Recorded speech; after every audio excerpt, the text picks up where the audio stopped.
We're visiting here today with Roger Bruton, a longtime member of Hope United Methodist Church. Roger, tell us, how did you first hear about the Christian community that we know of Hope United Methodist Church? We bought a home about 2 or 3 blocks from where the church was going to be built. And some of our neighbors told us that it was being held in the middle unit grade school of Cherry Creek. And since we had just moved here, we went to a number of different Methodist churches and decided that's what we wanted to do. So we went there and gosh, I guess we went there 2 or 3 years before the church was done. I can't remember. But the first time you went, they were meeting at the school. Oh, yeah. Can you tell us what you remember about going there? Well, we had to get the chairs and put them in the room that we used, and we pushed a piano in there, as I remember. And my oldest son, Sam, was transferring to Cherry Creek, and so let's see, he was going to be a sophomore, and so he was our pianist for the next 3 years till he went off to college, and then he was our pianist in the summertime whenever he'd come home. Well, did they have a choir in the school building? Not that I remember of, but it could have been. But they had a piano, and people would play, and Sam would play, and then people would sing. Yeah. Well, We would have committee meetings, but it was in the basement of the bank up, oh gosh.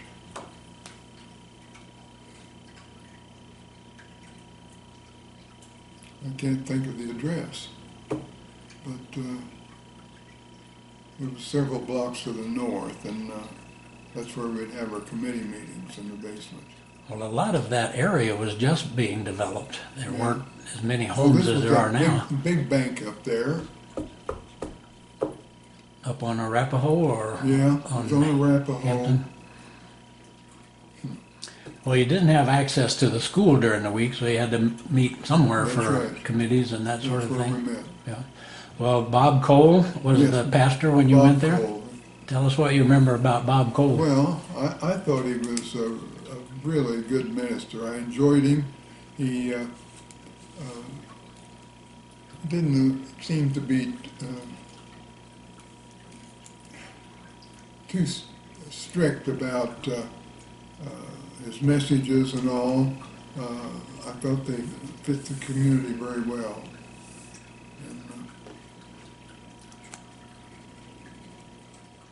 And Victor Schultz, you remember him as associate pastor there for a while? Yes, I do. I liked him. He was a nice old gentleman. And he, as I remember, he did more visitation. That was his main thing to do. And after Bob Cole and Victor Schultz, Al Brown was the pastor. Tell us what you remember about Al Brown. Well, as I mentioned, Al Brown had his sermons prepared.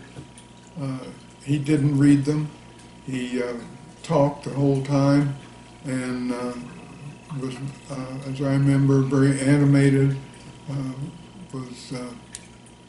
They were sermons that you could relate to. The one other thing I remember is his sermon was just within a very few seconds of 12 minutes. And Sunday after Sunday, it was just right at 12 minutes. So he was a nice guy. And when he went on, he went to another church. I can't remember which church it was, over... He may have gone to Breckenridge or somewhere in the mountains. He did. Yeah. He did, but he was in some church that was new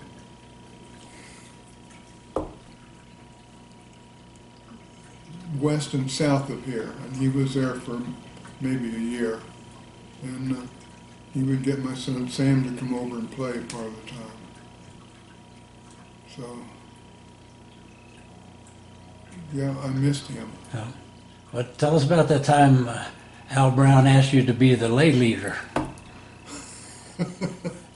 Well, he did, and I was very honored, and I thought, well, I'll do my best. And that was in the early 80s when the oil business was pretty bad. And so shortly after I became lay leader, he had a meeting and said, I'm ready to build the rest of the church, and I want to get after that.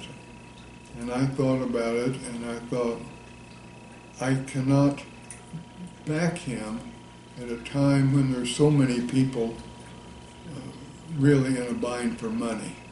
And so I explained that to him, and that was the end of my term. So, and was he nice about it, or did he argue with you about it? Oh, yeah. He understood. Oh. So, Well, when they moved to the current location at Bellevue and Dayton, it just had what we now call the Shoup Fellowship Hall. yes. Was the only building. Tell us what you remember about worshiping in just that small building. Well, here again, we had folding chairs, and as I remember, Al Brown was there most of the time. And so it was a learning period for people. I guess he's the one that started this holding hands. And I remember that really disturbed some people. And I don't know why, but it did. No. And I can think of one couple that quit coming because the fellow did not want to hold hands. Well, you're right about the tradition of holding hands at the end and singing God be with you till we meet again. I think may have started in the early days at the school. Did it? I don't remember that. And some people even today are not comfortable doing that. Yeah. Oftentimes the pastors say, if you're comfortable, you can join hands, but some people don't think that's as Yeah. good an idea. Yeah, I remember this one couple. He just didn't like it at all. So, But do you remember how they picked the name of the church? Were you involved no, in I any of don't. that? No, I don't. Well, tell us about the early days before they had a parking lot. And it would rain and everybody would just have a mess out there. Well, that's exactly right. But we don't get enough rain to really make a lot of difference. But melting snow was pretty bad. Oh. So,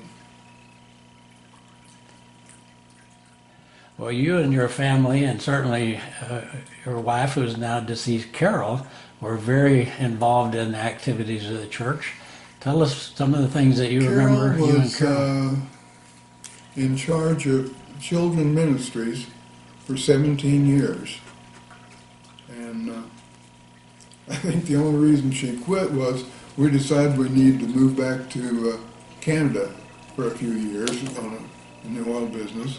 And so, let's see, we joined in 77 and we left in 96, and she was had that job for 17 years. She was very active. When it got to be time to get Sunday school teachers, church service, she'd walk down front and explain to the parents that if they wanted their kids to come to Sunday school, some of them were going to have to teach. And she got volunteers that way. She really enjoyed the summer Bible school.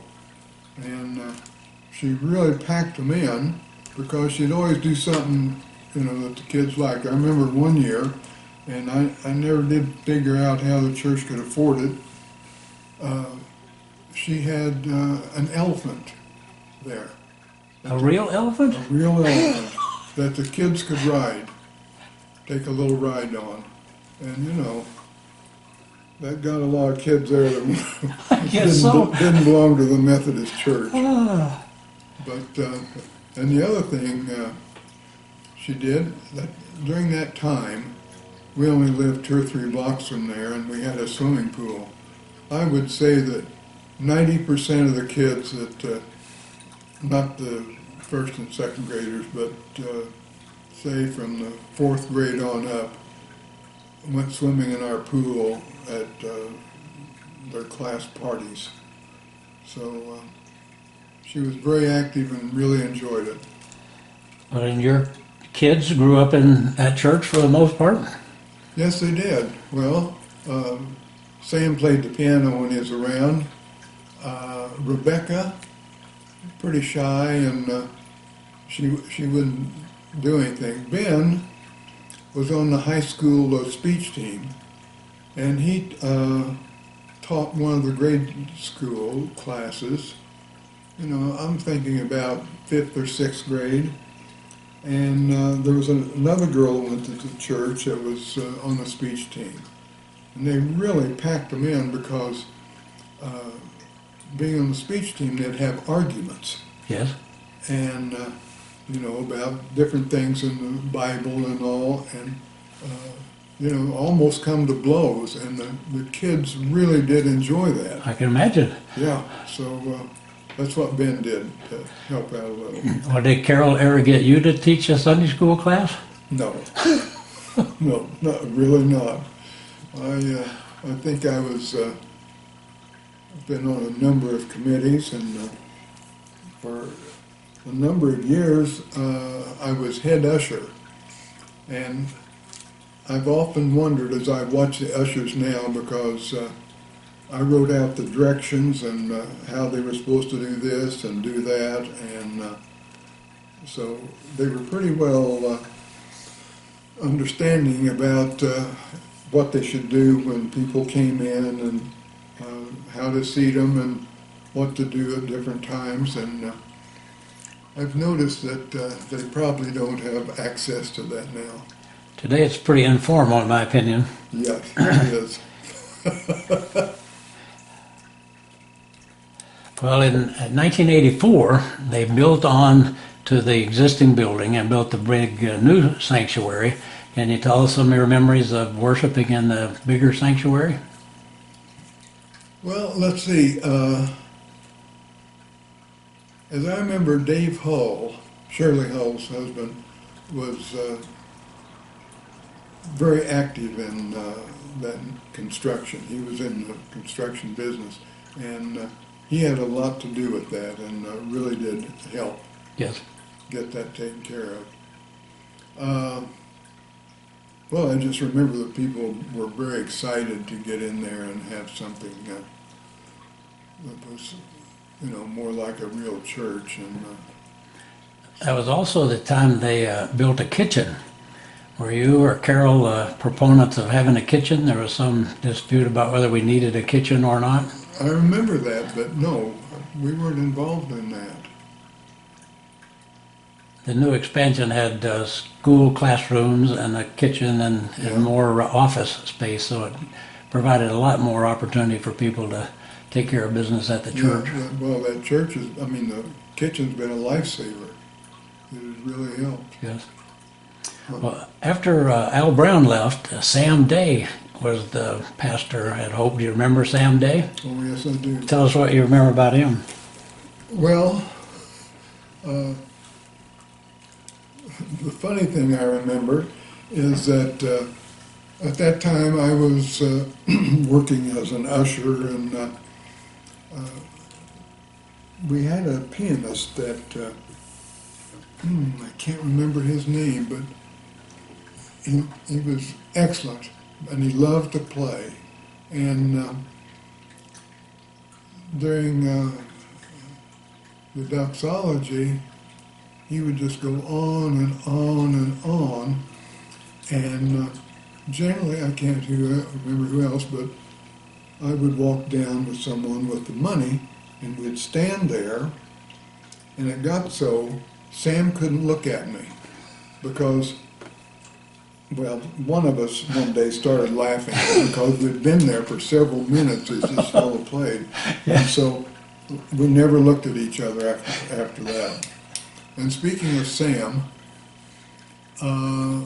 when he retired, he moved to Arizona. Yes.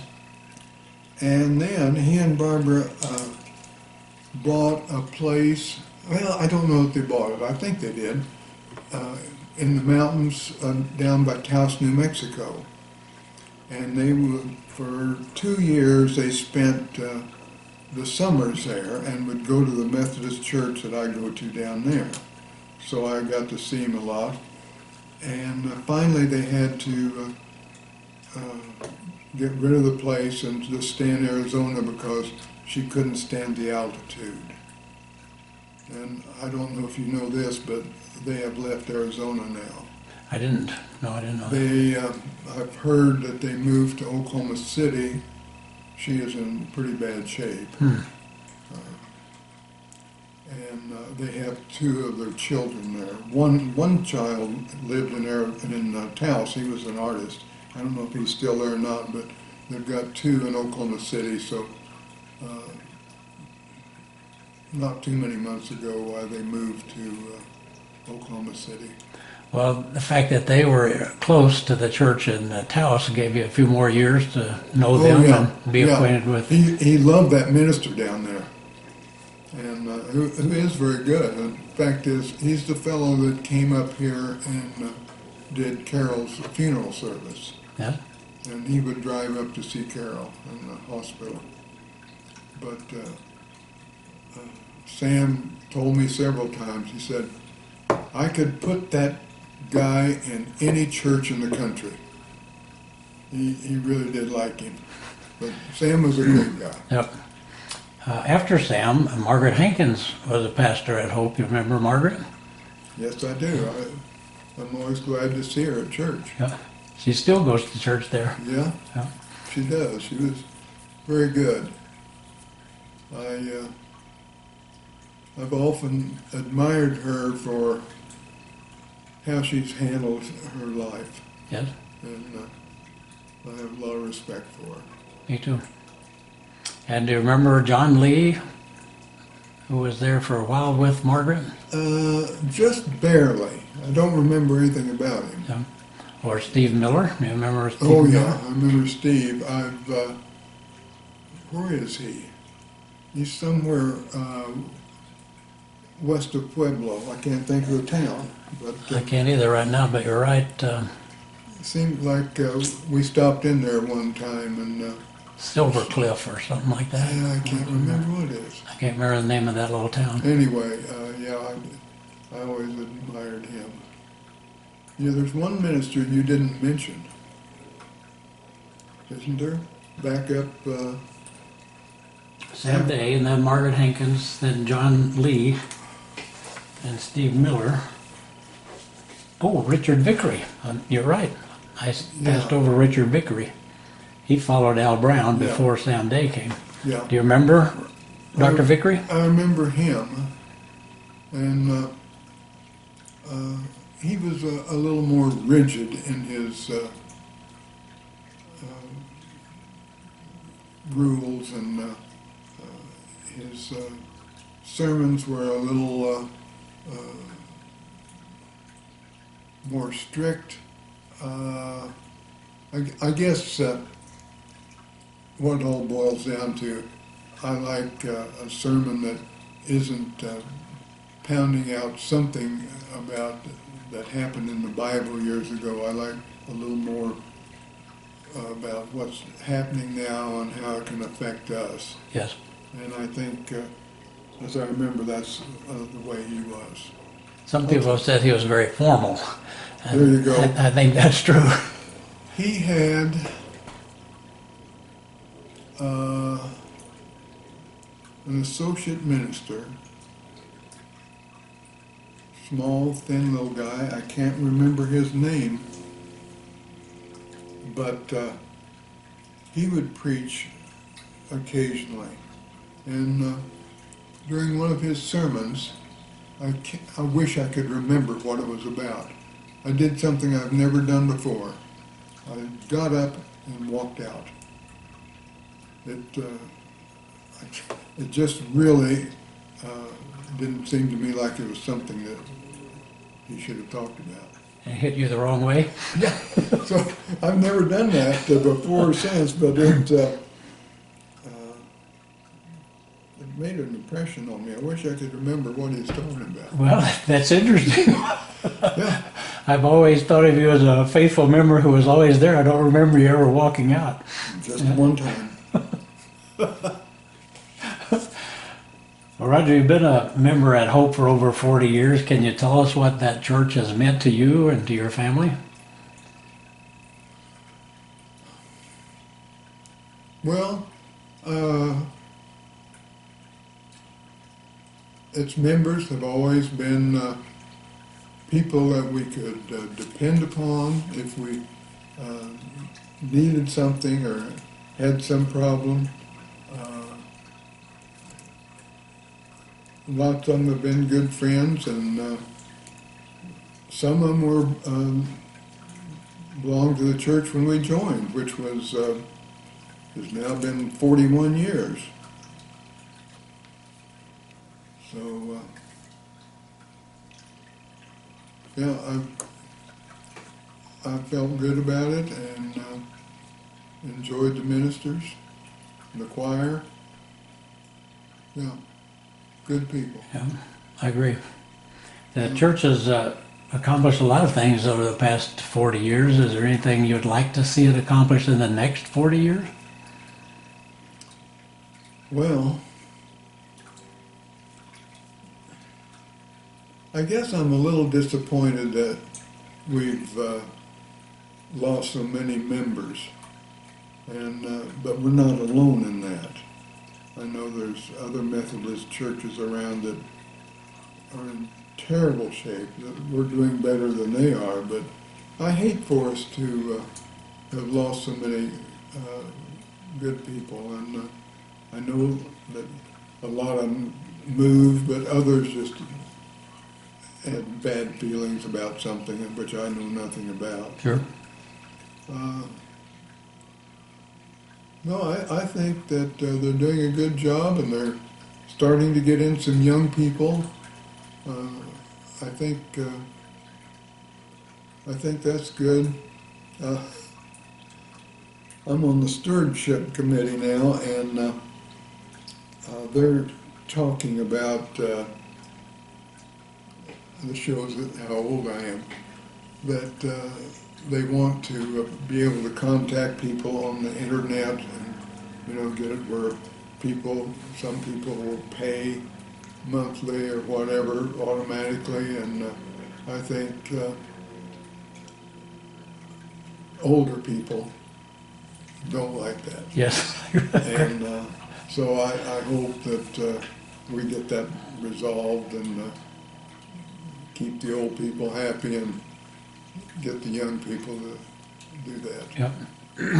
Well, we talked about several of your memories of the church. Are there any particular people or events that you remember we haven't talked about? Well, I just thought about Dave Hull helping on the construction. Well, there's been so many people, that work hard and are so active. I just have to admire them, and I don't want to leave anybody out, so I better not. Yeah. No, I understand. Well, Roger, thank you very much for visiting with us about your experience at Hope. We're proud of your service and glad for you to visit with us today. Well, thank you for coming by. Yeah, my pleasure. Makes me think about some of those things that I hadn't thought about for a while. Good. So, and good luck to you on this project.